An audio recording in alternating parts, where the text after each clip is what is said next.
Recours à l'authenticité, changement de nom du pays, de ville et de nom propre. Au Zaïre de Mobutu, 1965-1997, la politique se veut authentique, la République du Congo devient le Zaïre.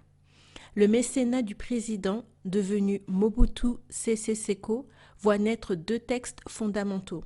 Le manifeste du mouvement populaire de la Révolution en 1967 et la résolution du premier congrès ordinaire du mouvement populaire de la Révolution en 1972. Ces deux textes jouent un rôle capital dans la politique culturelle du pays. Le mécénat de Mobutu, qualifié de généreux, permet à l'art et aux artistes d'être réhabilités et à l'art zaïrois de retrouver sa place au sein de la communauté nationale.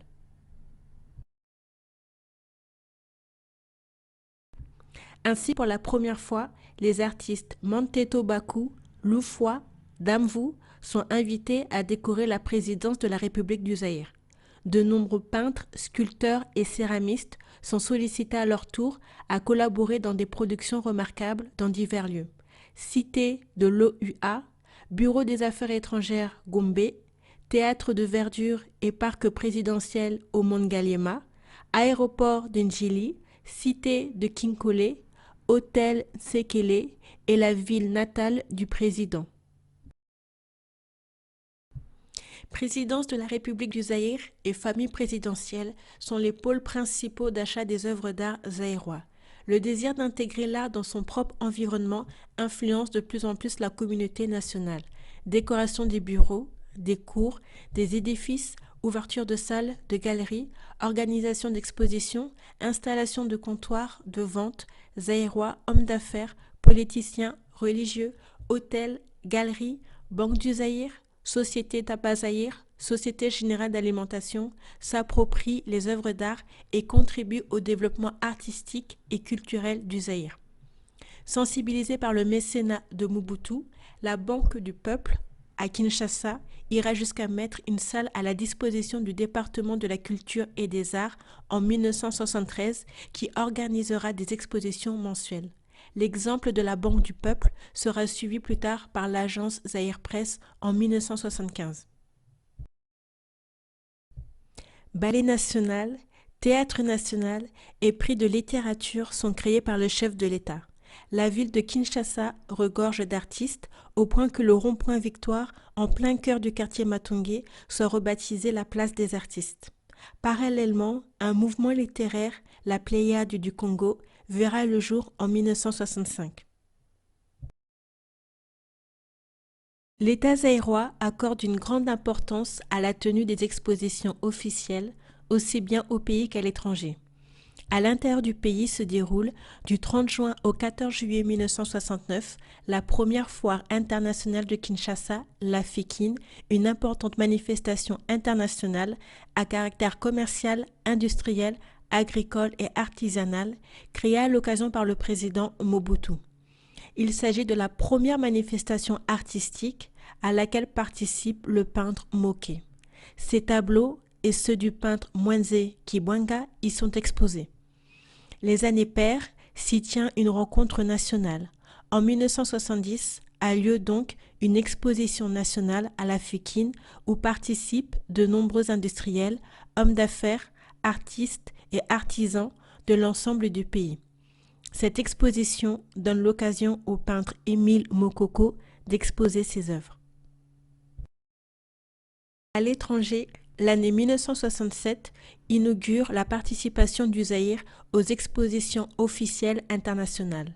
La ville canadienne de Montréal offre la première occasion. De 1970 à 1971, une exposition itinérante traverse la Belgique, l'Allemagne, la Grande-Bretagne, la France et la Roumanie sous l'égide du roi des Belges Baudouin Ier et du président de la République du Zaïre, Mobutu Sese Seko. À Tunis, le premier festival panafricain de la jeunesse et du sport expose l'art zaïrois moderne en 1973. L'année suivante, en 1974, l'art zaïrois est exposé au 55e comptoir suisse organisé à Lausanne, puis à la Foire de Paris en 1975.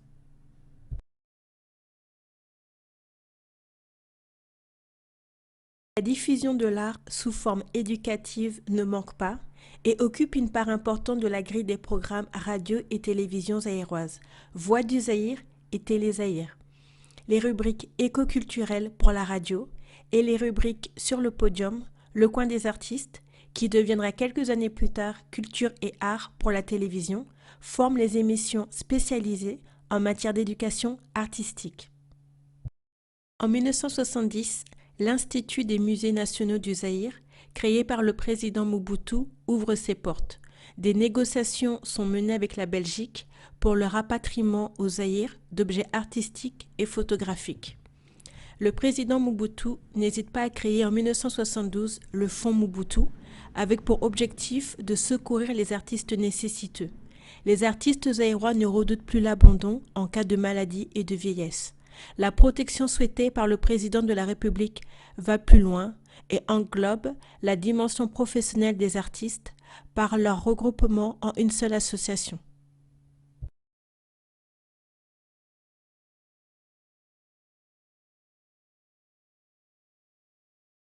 En 1974, le département de la culture et des arts, soutenu par la section zaïroise de l'Association internationale des critiques d'art, rassemble donc ces artistes en une seule organisation nommée Association nationale des artistes zaïrois en arts plastiques, qui a pour but d'harmoniser, de représenter et de défendre les intérêts professionnels des artistes ainsi que de réunir des conditions matérielles et morales devant permettre aux artistes membres de travailler.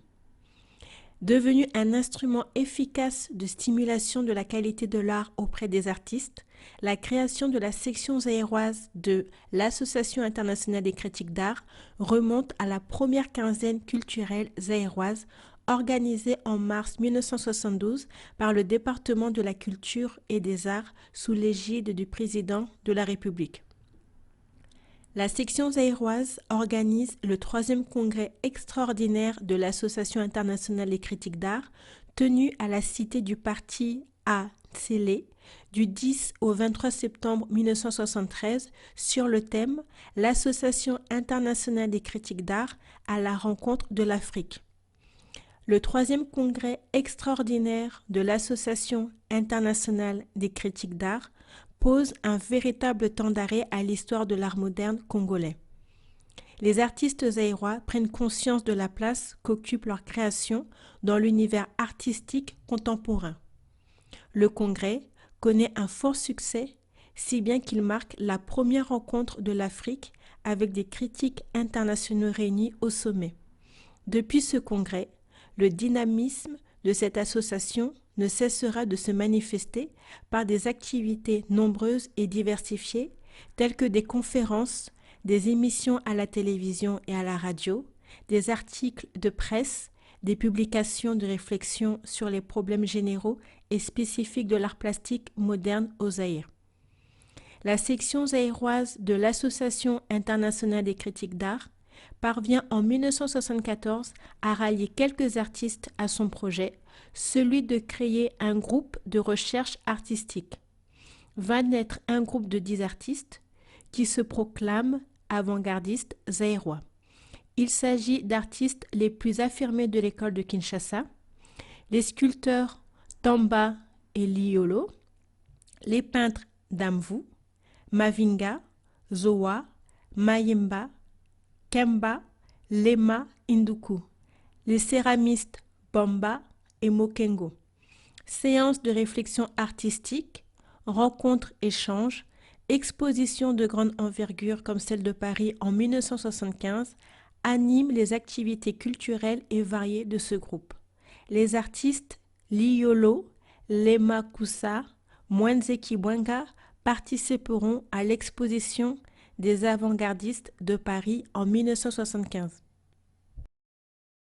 Parallèlement, d'autres événements culturels à l'initiative du président ont lieu à Kinshasa et connaissent un très fort engouement auprès de la population zaïroise. Il s'agit du concert du siècle, Zaïre 74, et du match du siècle, Mohamed Ali à Georges Foreman. Mais c'est aussi cette année-là que le Zaïre entre en crise à cause de la politique de zaïrianisation qui consiste en la récupération et à la redistribution par et pour les Congolais des sociétés belges et des entreprises commerciales étrangères. Cette politique engendre le départ de beaucoup d'expatriés qui constituent une clientèle importante pour l'achat d'œuvres d'art, ce qui rend difficile le marché des œuvres d'art. Entre corruption et kleptocratie, difficultés d'approvisionnement en matières premières, mais aussi aux difficultés liées à la vente, la situation sociale de l'artiste se dégrade et pousse certains artistes à abandonner l'art.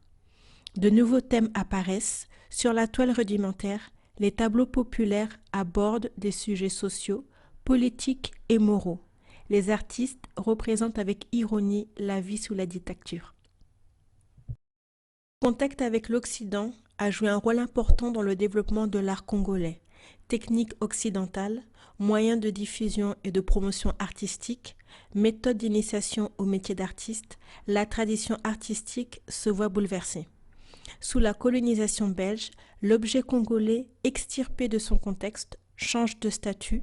Autrefois utilisé comme toile de fond de propagande coloniale, il fait son entrée dans la catégorie art.